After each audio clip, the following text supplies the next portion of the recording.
Les plus de 50 ans qui représentent 52% de la consommation totale en France. Le bien vieillir, c'est vraiment un créneau. Et c'est pour ça que le Salon des seniors ouvre ses portes aujourd'hui, porte de Versailles à Paris. Alors pour parler de ce phénomène, on peut mettre ce mot-là, phénomène. Nous sommes avec Nicolas Menet, il est directeur général de Silver Valley. Silver, c'est quoi? C'est la couleur, les cheveux blancs, voilà.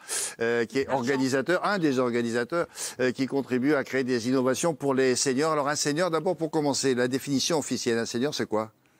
Bonjour à tous. Alors un senior, il y a beaucoup de définitions. Dans notre terminologie, nous, ça commence à 55 ans. Pour des raisons précises, parce qu'à 55 ans, on commence à se poser des questions précises sur la fin du travail, parfois. Oui, non, pardon, non, quand même. Sur la fin du travail. Ça va, vous en avez pour 2 ans.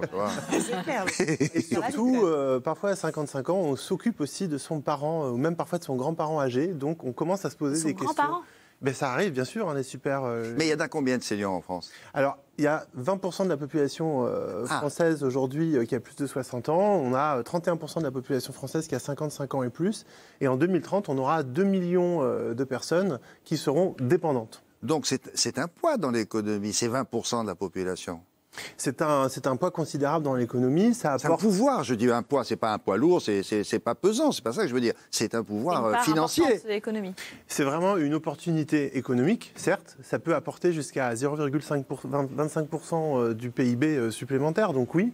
Mais c'est aussi un projet de société parce que inclure les personnes qui ont beaucoup plus de longévité qu'avant, ça permet d'enrichir la société également.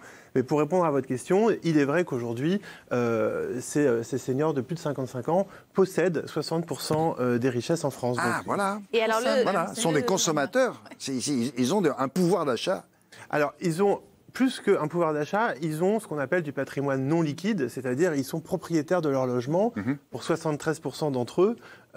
Effectivement, donc du coup c'est pour ça qu'on dit que les seniors français sont plus riches que la moyenne. Mais c'est faux en termes de patrimoine liquide puisqu'ils perdent 23% de leur pouvoir d'achat à la retraite. Les retraites qui sont inférieures. Exactement. Le senior 2018, il est différent de celui d'il y a 20 ans, de la génération précédente?